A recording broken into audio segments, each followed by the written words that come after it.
صانعة الأمل في حلقتنا النهاردة مشاهدينا هي مؤسس مسرح ذوي الهمم ومؤسس فرقة الشكمجية لمتحدي الإعاقة. هي مخرجة في الهيئة المصرية العامة لقصور الثقافة التابعة لوزارة الثقافة المصرية. مبدعة شايفة أن الفن علاج، وشعارها في الحياة أن الإعاقة طاقة. حيوا معايا مشاهدينا المخرجة المسرحية والمبدعة وصانعة الأمل في حلقتنا النهاردة الأستاذة أميرة شوقي. أهلا بيكي يا أستاذة أميرة. أهلا بحضرتك يا فندم. جهدك الحقيقة وشغلك مع متحدي الإعاقة يثمن كثيرا، وانتي أسستي مسرح ذوي الهمم للأطفال من متحدي الإعاقة، مش كده؟ مش بس للأطفال، عموما أسست مسرح ذوي الهمم جوه مصر الحمد لله بفضل ربنا عز وجل، وده حاجة من عند ربنا قدرت ان انا اعمل ده. ده سنة 2016؟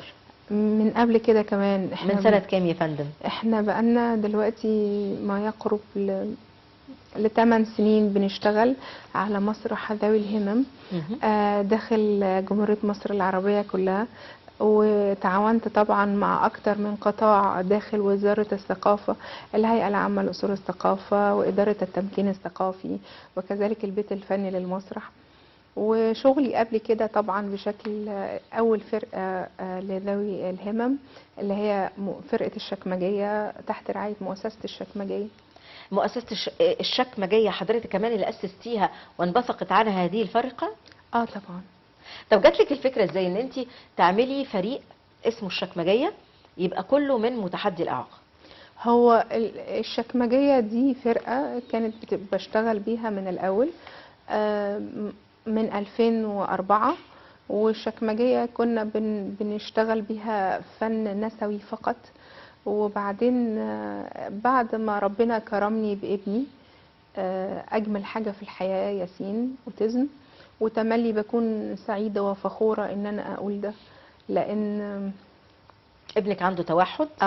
علشان كده يعني دخلتي مجال متحدي الإعاقة وحسيتي بمعاناتهم وان هم قادرون باختلاف، فحبيتي ان انت تعملي مسرح ذوي الهمم وحولتي فرقة الشكمجية لفرقة بيشارك فيها أطفال من متحدي الإعاقة. الحقيقة احنا بدأنا الأول بورش عشان نقدر نبين ده، وما عملتش ده بس عشان انا مخرجة، انا عملت دراسة عشان كان ضروري ابقى عارفة كويس جدا انا بتكلم مع مين وازاي، لان كل حد فيهم مختلف عن التاني، سواء كان توحد داون سندروم سي بي، كل واحد فيهم لازم ان انا اتعامل معاه بشكل مختلف. حتى الاعاقات الحركية والاعاقات البصريه والاعاقات السمعيه كان ضروري جدا ان انا اكون فاهمه، معايا اكتر من دبلومه، معايا اكتر من شهاده تخليني اقدر اتعامل معاهم على وعي وعلى درايه علشان اكون قادره اتعامل معاهم. وقدرت ان انا اعمل اول حاجه خاصه بيهم، وجمعنا اكتر من اعاقه في عمل واحد، وبعدين بدات اطلع ده. كان الغرض من الحكايه ان اوريهم او اوري الناس كلها ان احنا قادرين، ان احنا ممكن قوي نعمل حاجات كتير. الحقيقة ما كناش بنعمل مسرح ولا كنا بنعمل فن خالص، ولا كنا بنشوف ولادنا اساسا لامعين على مسرح. كان الغرض شخصي جدا وبقى مفتوح على الاخر. كان يعني من ابنك، من تجربتك الشخصية مع ابنك انطلقتي الى عوالم متحدي الإعاقة على اختلاف إعاقتهم، مش كده يا أستاذة؟ طبعا. كل من ذوي الإعاقة بتمر بحاجة اسمها الصدمة وما بعد الصدمة. بعد الصدمة ان ضروري جدا يا اما هفضل زعلانة على ابني، يا اما هكون ان انا اخرج بيه. فانا ما حبيتش اخرج بيه، بس الحقيقة انا حبيت اخرج بيه هو وعدد من ولادنا داخل محافظات مصر. وبفضل ربنا عز وجل بقى في القاهرة 700 حالة او حد بيروح الشكمجية وبيتقدم له خدمة ايا كانت ايه هي الخدمة. تقصدي ايه بخدمة؟ تقصدي خدمة فنية يعني مشاركة في فعالية ثقافية او طبعا فنية؟ طبعا. احنا ان شاء الله بدون مقاطعة يوم 24 في استاد القاهرة موجودين 1000 من ولادنا الشكمجية وده شيء يسعدني جدا ان انا اكون قادرة اتواصل لحد لما يكون في عندي 1000 حد بتواصل معاه بشكل مباشر، دول ولادي. وده شيء عظيم، والفترة الجاية ان شاء الله هيكون احسن واحسن. انا سمعت ان انت كمان عملتي عروض في الشارع يا استاذه اميره. طبعا احنا الغرض زي ما بقول لحضرتك، كنت عايزة اعمل دمج للمجتمع، ان هم يشوفوا في الشارع، الناس تشوفنا بشكل عادي، ما نبقاش احنا مجرد ذوي همم او ذوي قدرات خاصة، ونكون بنقدم لهم فن ويندمجوا معانا، اشتغلوا معانا ورقصوا معانا وغنوا معانا. اختلفنا، خلينا مجتمعات عشوائية ومناطق حدودية ان هي تفكر بشكل مختلف، وهو دور الحقيقي للثقافة والفن، ان احنا ننور عليهم ونوريهم ان احنا كعمل تنموي ثقافي دورنا بشكل حقيقي جوه المجتمع، وهو ده اللي المفروض ان احنا نقدمه. طيب انت شايفه ان الدمج ده مهم؟ الدمج مهم وله شروط، وطبعا شروط زي ايه يا استاذه اميره؟ يعني الدمج في التعليم حاجة، والدمج المجتمعي اللي بيحصل دلوقتي ده شيء عظيم جدا. سيادة الرئيس عامل لنا حاجة عظيمة جدا، خاصة بعد قادرون باختلاف 2 خلى دي حفلة كبيرة طبعا. طبعا بيقيمها سيادة الرئيس للأطفال من متحدي الإعاقة من مختلف الإعاقات. تمام. شاركتم فيها يا أستاذة أميرة؟ ولادي كانوا مشاركين طبعا، وأنا يعني مجرد أي ولد من ولادي موجود بيبقى عندي كل الفخر والعزة، وسعيدة جدا بده. عندك كم ولد؟ ما أنا بقول لحضرتك بالنسبة لي دلوقتي 1000. ما شاء الله. طب كم واحد شارك فيهم في قادرون باختلاف؟ عدد كبير جدا، عدد كبير على كل المستويات. طيب الدمج مع المجتمع مهم، ودمج الإعاقات مع بعض كمان مهم؟ أنا شايفة إنه مهم. يعني ابني بيتعامل مع الأصم بشكل عظيم، بيكون شايف إنه أقرب ليه وقريب ليه، بيتعاملوا مع بعض كويس. داون سندروم، الشلل الدماغي، كل حد فيهم بيتعامل مع التاني بشكل عظيم جدا، وبيكونوا محققين نتيجة هايلة جدا. طب اسمحي لنا ان احنا نخرج بفاصل، مشاهدينا فاصل ونعود. اتفضلي.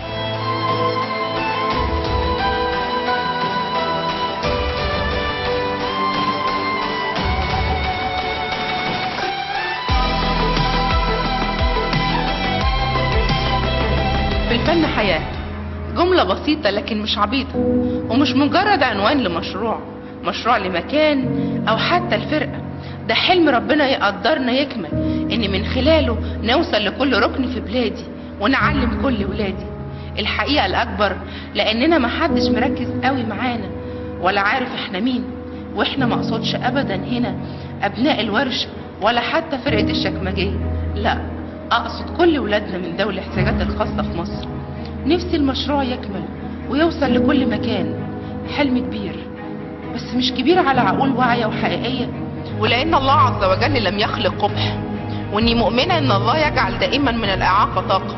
فكنت مؤمنة بقدرات أولادي وبدأنا المشروع. الدراسة الأولى للورشة كانت خطة مغايرة بعض الشيء اللي اتنفذ، ولكن لأننا مقررين نمشي بأسلوب علمي كان لازم نمشي بعلم، وعملنا لكل فرد في الورشة تقرير ودراسة، وعلى أساسه خدنا خطانا واتحركنا. ودعمهم طول الورشة ومساندتهم النفسية لأولادنا الحقيقة كان جزء كبير جدا في نجاح الورشة.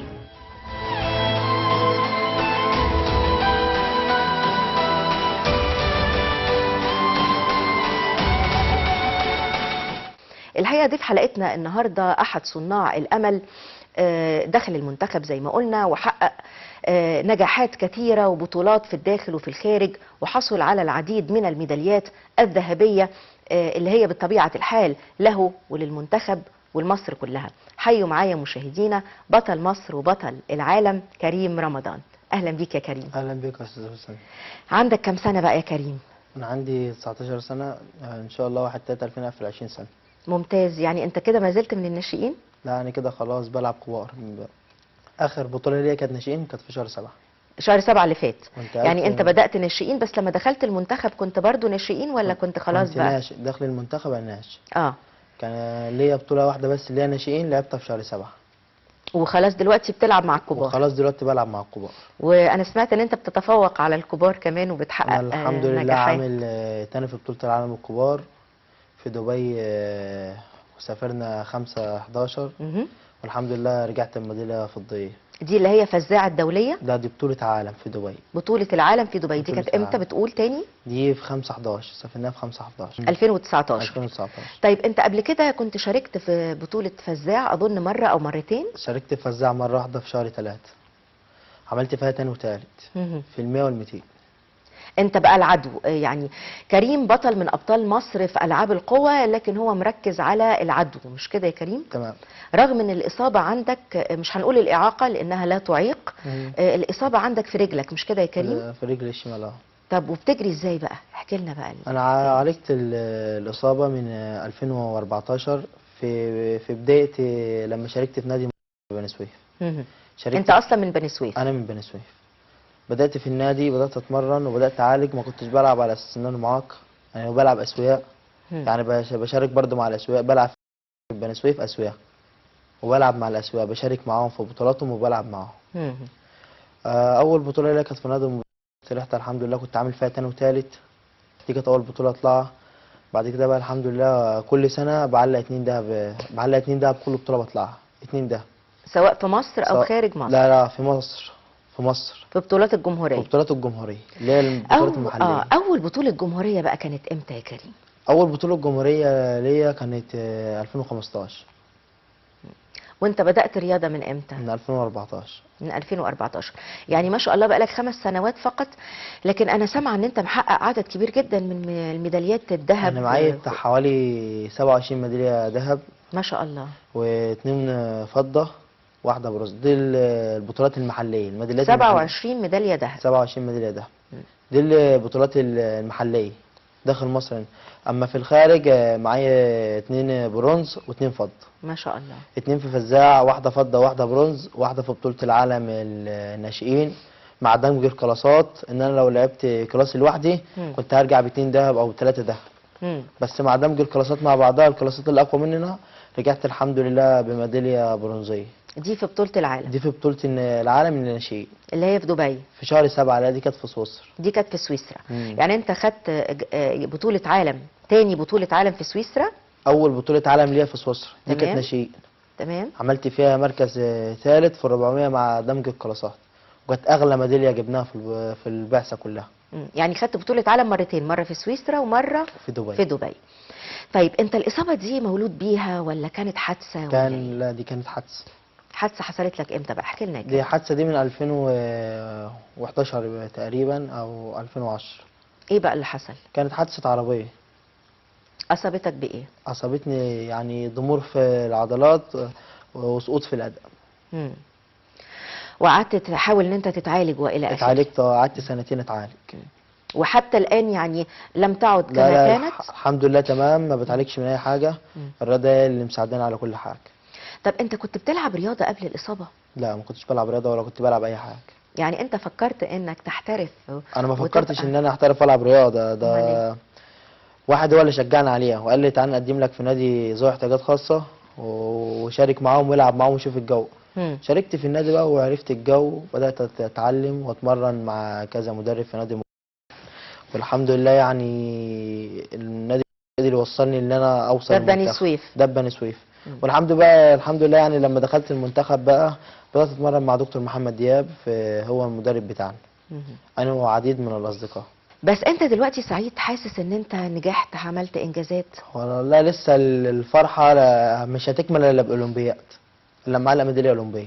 عايز تشارك في الاولمبياد؟ لازم انا اشارك في الاولمبياد ان شاء الله. هي امتى المرتقبه؟ اظن في شهر 8 اللي جاي ان شاء الله. 2020 في طوكيو. في طوكيو ان شاء الله. طب وممكن تسافر تقدر؟ هو ان شاء الله باذن الله لو الايفنت بتاعي نزل هبقى انا رقم 1 في البعثه كلها. طب يعني ايه بقى؟ فهمنا يعني ايه هو 46 والايفنت بتاعك، يعني فهمنا كده المصطلحات دي. العديد من الكلاسات، ان كلاس ال 46 ده اعاقه في ايديه. سواء بتر او اعاقه في الكوع او ضعف في الكتف. ال 47 نفس الكلام. ال 44 ده اعاقه في الرجل. ال 62 اعاقه في الرجل اللي هو بتر الاثنين. ال 54 ده اللي هم الجلوس اللي قاعدين على كراسي متحركه.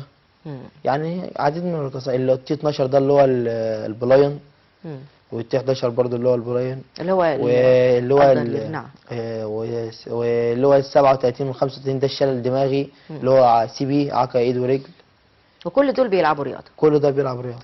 طب انت كان تصنيفك ايه بقى يا كريم؟ انا تصنيف 44. 44 وخلاص دلوقتي بقينا 44. زي الفل، وبقينا ابطال وابطال لله. عالم واخدين ميداليات قد كده. معايا الحمد لله عديد من الميداليات كتير. الحمد لله. الحمد لله. طيب نخرج بفاصل نتفرج عليك اكتر ونشوف اكتر فيديوهات وصور لكريم مشاهدينا، ونرجع ونكمل حلقتنا.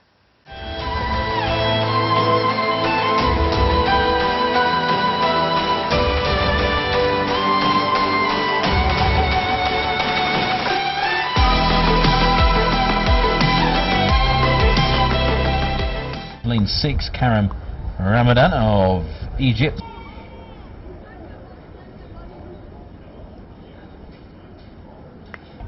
So Mohammed in 3, Keel in 4, Makanto Janini in 5, Ramadan in 6, Mafokeng in 7.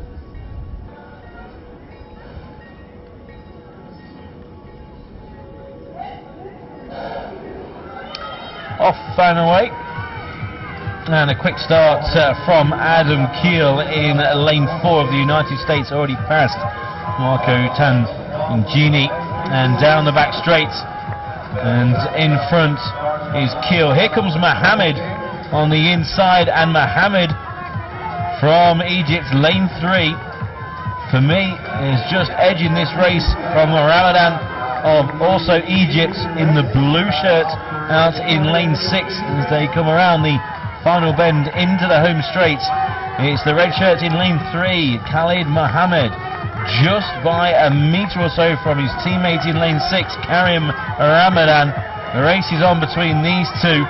It's Mohammed in 3, Ramadan in 6, level towards the line, just Ramadan in 6.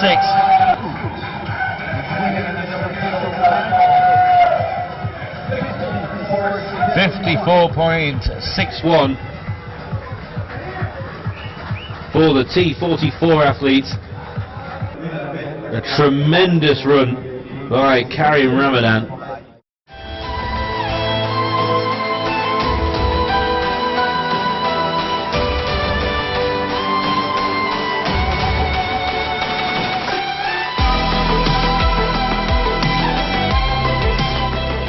ورجعنا لكم مشاهدينا ومكملين مع كريم رمضان بطل العالم وبطل مصر في ألعاب القوى.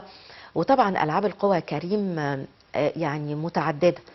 نسمع عن الرمح والجلة والقوس والجري زي ما انت بتعمل. انت مريت على ألعاب القوى كلها ولا انت تخصصك عدو فقط؟ انا مريت على لعبتين اتنين، رمي الرمح واللي هو العدو الجري. الرمح طبعا ان انا لو كنت كملت فيه كان يبقى مستوى كويس وهجيب مسافات ممكن تبقى 10 على العالم 11 على العالم في الرمح. ان انا شفت هم شافوني في الجري، انا كويس في الجري احسن من الرمح. احسن من الرمح. المنافسه هتبقى احسن ليا وقريب على الرانكينج من اللاعيبه الدوليه اللي هي محطوطه على الرانكينج اللي هم ابطال العالم. يعني انت بتجرب نفسك في اكتر من حاجه وبتشوف في الاخر انت مثلا الانسب لك ايه وبتاخد راي جربوني المدرب. في النادي جربوني في النادي على كذا لعبه. اللعبتين اللعبه اللي نفعت فيها اللي هي لعبه الجري. كنت بلعب 200 و400 في بدايتي. اول ما لعبت كنت الاول بداوا معايا ب 200 و400. قلت لهم لا انا مش عايز العب 200، مش عايز العب 400 والعب 100 و200. بدات العب 100 و200 وادخل ال 400 خارج السبعه اللي هي احسن ارقامي فيها. تمام. عشان ما انزلش ومستواي ينزل. بدات اتمرن لحد ما جت في شهر 7 باين تيست منتخب. عملوا لنا تيست الحمد لله لعبت فيه 100 و200 و400. عملت رقم في ال 200 اللي هم كانوا طالبين، وعملت رقم في ال 400 اللي هم برضو كانوا طالبين. يعني انا داخل المنتخب وانا عندي 25 ثانيه يعني انا عندي 55 ثانيه حاجه و30 جزء من الثانيه بالرقم ده. الحمد لله مع التمارين انا ليا دلوقتي سنه بتمرن مع التمارين الحمد لله عملت، قدرت احط رقم عالم 53 36. والجري ده مش مرهق عليك؟ يعني في ناس بتموت من الجري، يعني هو الجري ده الجري حاجه مش مش اي سهله. حد يقدر يجري. هو جري السرعه اللي هي 100 و200 دي موهبه من عند ربنا، موهبه السرعه. اما جري اللي هي المسافات الطويله دي بتحتاج تحملات، بتحتاج جري كتير، بتحتاج شغل تاني خالص لوحدها عن ال100 وال200. وكل ده انت بتتدرب عليه يا كريم؟ كل ده حسب البرنامج التدريب اللي محطوط لنا. طب ايه نوع بقى التدريب اللي انت بتخضع له؟ احكي لنا كده عن التدريب هو بتاعك. مثلا في بدايه اسبوعنا حسب البرنامج اللي الدكتور بيبقى حاطه لنا، مثلا يوم السبت ده بيحتاج ينشط الدوره الدمويه، تمرين سبرنتات اللي هنجري سبرنتات 50 60 متر 70 متر 80 متر. بيبقى تاني يوم مثلا جيم اللي هو نخش بقى نلعب تقويات على عضلات يبدأ يقوي، نلعب بنج ونبدأ نطلع نفك بقى على النجيلة، نجري 10 في 100. في بقى اللي هي تدريبة التحمل، تدريبة النفس عشان نفسنا يبقى تمام ونقدر نكمل السبق. تدريبة النفس دي بقى بتبقى عبارة عن 600 500 300 حسب البرنامج التدريبي اللي الدكتور حاطه. طيب التدريب اليومي ده بقى عايز نظام غذائي برضو، يعني اظن انت قاعد دلوقتي في معسكر للمنتخب، اقامه دائمه مش كده؟ نظام صارم يعني مش كده؟ يعني اظن انتوا عندكم نظام يومي للنوم والصحيان والاكل والتدريب تمام. هو الفطار الصبح لو تمرينك الساعه 12 الظهر تفطر الساعه 8. تفطر كويس. انا بشكرك يا كريم، نورتني. شكرا شكرا على كل هذا الامل وكل هذه الحماسه. ادينا شايفين مشاهدينا شبابنا، يعني كريم كان لسه من الناشئين من كام شهر، دلوقتي عمره 20 سنه وحقق اكتر من 27 ميداليه ذهبيه جوه مصر، ده غير بره مصر. سافر بلدان كتير، احتك بالاخر، خد خبره، كون ثقافه، بقى عنده صداقات كتيره، كل ده وعمره 20 سنه. بنشوف شباب داخلين على ال30 وال40 ومحبطين، قاعدين على القهاوي، مش لاقيين شغل، ناقمين. عندنا بطل رياضي اهو ومن متحدي الاعاقه ورافع شعار ان الاعاقه لا تعيق. أنا بشكرك مرة تانية. شكرا يا أستاذ باسم. ومستمرين معاكم مشاهدينا على شاشة الفضائية المصرية في عرض النماذج وصناع الأمل من خلال برنامجنا صناعة الأمل.